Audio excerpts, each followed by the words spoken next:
Hello students, I welcome you on your very own YouTube channel Manoj Jahangir classes. आज की class में हम लोग डिस्कस करने वाले हैं इंडियन इकोनॉमिक डेवलपमेंट का unit number 7 and it is basically based on employment. And employment में हम लोग बात करने वाले हैं growth, informalisation and other issues. तो बेसिकली ये चैप्टर का नाम है आपके। अगर मैं बात करूं यहाँ पर सीबीएसई सिलेबस की, तो वो सबसे ज्यादा इंपॉर्टेंट चीज है, क्योंकि काफी सारे बच्चे इधर उधर और बहुत सारी चीजें करते रहते हैं। But it becomes very important कि प्राइवेट ऑथर्स ने क्या लिखा है ये आपको पता लग ही जाता है, बुक में सारी चीजें आप करते हैं। बट उसके साथ साथ आपको ये भी पता होना चाहिए कि आपका जो सीबीएसई प्रिस्क्राइब्ड सिलेबस है वो आपको क्या क्या, मतलब like how many things you need to cover up in that particular syllabus, so you can come across that particular thing. तो यहाँ पर हमारे पास growth and changes in workforce हम लोग पढ़ेंगे। वर्कफोर्स पार्टिसिपेशन रेट के किस तरीके से चेंजेस हुए हैं over a period of time, workforce participation rate में in formal and informal sector, what are the problems and the policies which are implemented by the government to increase the employment opportunities, or you can say to decrease the unemployment in the economy. So this is what we need to discuss in this entire chapter. एक एक करके आपको छोटी छोटी videos इसके मिलते रहेंगे। In today's class we are going to talk first of all about gross domestic product and GNP. For your kind information, I would like to tell you that when we talk about employment, whenever employment increases, as a result, GDP also increases. Fine. So we can find out such a relationship, positive relationship in case of GDP and employment. So if we talk about GDP and GNP, first of all, we are talking about employment. So whenever we'll be discussing worker, whenever we'll be discussing employment, then everywhere we'll be talking about GDP and GNP. So it becomes very, very important to make you aware of these two concepts, even though you people must have studied these aggregates in macroeconomics as well. But यहाँ पर भी हम लोग इसे discuss कर लेते हैं. So if we talk about GDP, so GDP is the total money value of all the final goods and services. यहाँ फाइनल को मैंने हाईलाइट किया है क्योंकि फाइनल वर्ड आप जरूर ऐड कीजिए, कीवर्ड्स हैं, बच्चे भूल जाते हैं. So it is the money value of all the final goods and services produced within the domestic boundary, domestic territory of a country in a given year, and it is called as ये is called as gross domestic product for that year, or you can say is अगर हम यहाँ पर बात कर लें GNP की, तो आपको पता होगा दैट जीडीपी एंड जीएनपी में जो डिफरेंस होता है that is basically of net factor income from abroad. So net factor income from abroad क्या होता है यहाँ पर डिस्कस किया गया कि when we add net factor income from abroad, which is basically the difference between factor income from abroad minus factor income paid to abroad. तो इसको मैं बोलता हूँ FIFA, factor income from abroad, minus FITA, factor income to abroad. तो इन दोनों का जो difference ले लेते हैं हम, it is basically known as net factor income from abroad to get to convert GDP into GNP. तो इस तरीके से हम जीएनपी अचीव कर सकते हैं, फाइंड आउट कर सकते हैं, कैलकुलेट कर सकते हैं. This is the formula that GNP is equal to GDP plus net factor income from abroad. So this is how we can calculate it. अब यहाँ पर ये छोटी छोटी चीजें आती हैं कुछ कि भाई ये those activities which contribute to the gross national product are called as economic activities, are called economic activities. उनको economic activities बोला जाता है. आप लोगों ने इसको स्टैटिस्टिक्स में चैप्टर नंबर 1 में पढ़ा होगा, क्लास 11th में पढ़ा होगा, क्लास 10th में पढ़ा होगा. और इकोनॉमिक एक्टिविटीज को हम इस तरीके से भी डिफाइन कर सकते हैं that economic activities are those activities which are done for the sake of generating profit, जो प्रॉफिट जनरेट करने के लिए, इनकम जनरेट करने के लिए की जाती है. एंड यहाँ पर हम जो जीएनपी की बात कर रहे हैं, this GNP is basically income. तो इनकम को जनरेट करने के लिए जो एक्टिविटीज की जाती हैं, these activities are known as economic activities. So this is it.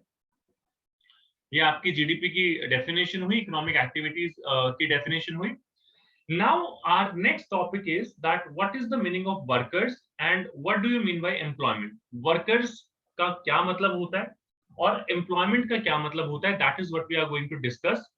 अब देख लेते हैं, काफी सारी चीजें हैं, इंटरेस्टिंग चीजें हैं यहाँ पर. So who is a worker? Worker कौन है? तो यूजुअली हम कहते हैं जो किसी के लिए काम करता है, अपनी सर्विसेज देता है, किसी भी इकोनॉमिक एक्टिविटी में एंगेज्ड है, तो उसको हम बोलते हैं worker. So who is a worker? तो यहाँ पर डेफिनेशन के अकॉर्डिंग ये है कि ऑल दोज पर्सन, वो सभी लोग who are engaged in various economic activities. Of economic activities I have already explained you.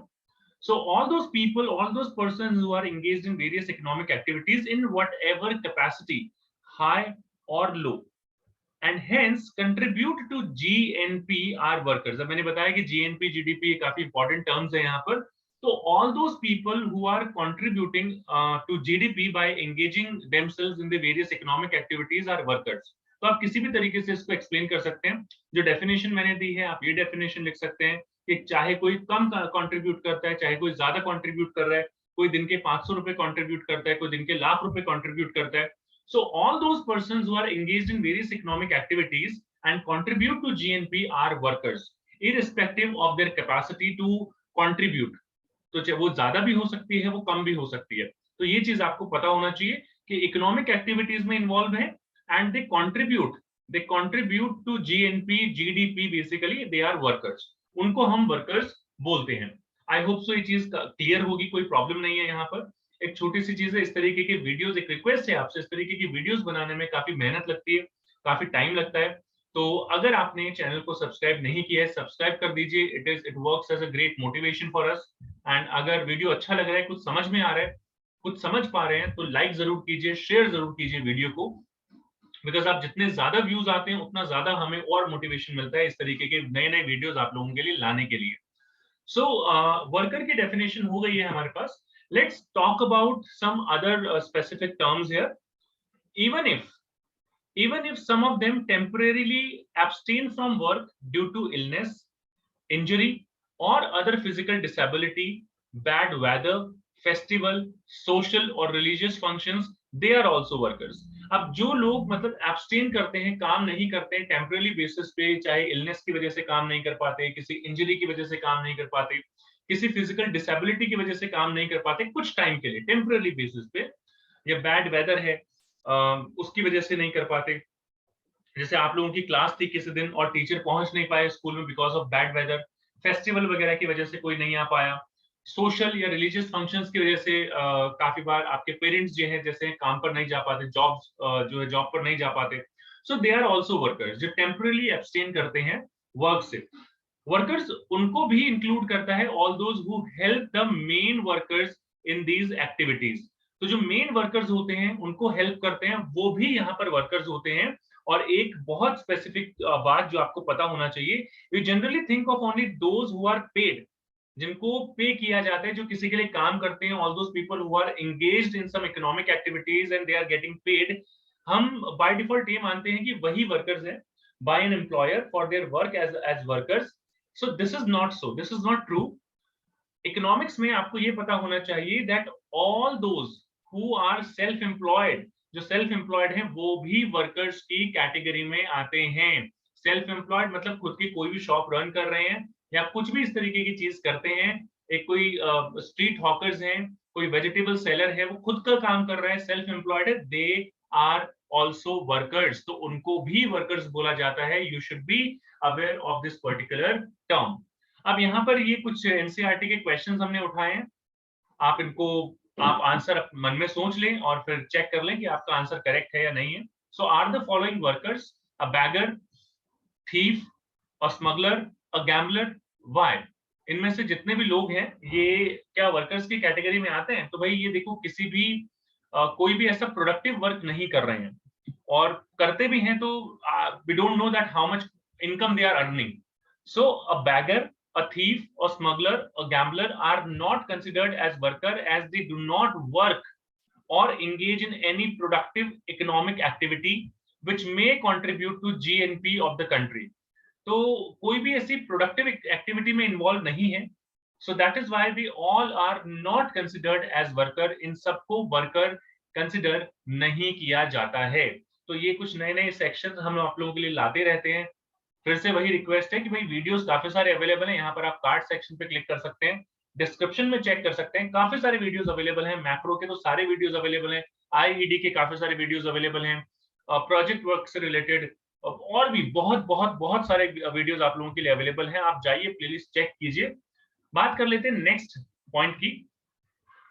यहां पर अब टर्म आती है कि भाई व्हाट इज एम्प्लॉयमेंट। अब देखिए एम्प्लॉयमेंट अब तक जो डेफिनेशन आपने पढ़ी है, समझी है, एम्प्लॉयमेंट वही नहीं होती है। It is multifaceted, multi dimensional, मतलब अलग अलग एस्पेक्ट्स होते हैं इसके। मल्टीफेसेटेड का मतलब, फेसेटेड मतलब एस्पेक्ट्स, सो अलग अलग एस्पेक्ट्स होते हैं। So what is employment, employment क्या होता है? So the nature of employment in India is multifaceted, multi aspects हैं इसके। Some get employment throughout the year, पूरे साल जॉब मिलती है उनको, पूरे साल एम्प्लॉयमेंट मिलती है। Some other get employed only for few months in a year, कुछ महीनों के लिए काम मिलता है, सीजनल वर्कर्स आप मान लीजिए। Many workers do not gate fair wages for their work, कुछ को फेयर वेजेस नहीं मिलते, वो that's a problem in India. While estimating the number of workers, all those who are engaged in economic activities are in employment or included as employed। तो जो लोग economic activities में involve हैं, engaged हैं, they are considered to be in employment, वो employment का part है और उनको हम एम्प्लॉयड बोलते हैं। डेफिनेशन अभी एम्प्लॉयमेंट की नहीं बताई है हमने, क्योंकि इकोनॉमिक्स में this definition is completely different. आप लोगों ने जो अब तक पढ़ा है एम्प्लॉयमेंट की डेफिनेशन, वो इकोनॉमिक्स में उस तरीके की डेफिनेशन नहीं होती है, थोड़ी सी अलग होती है।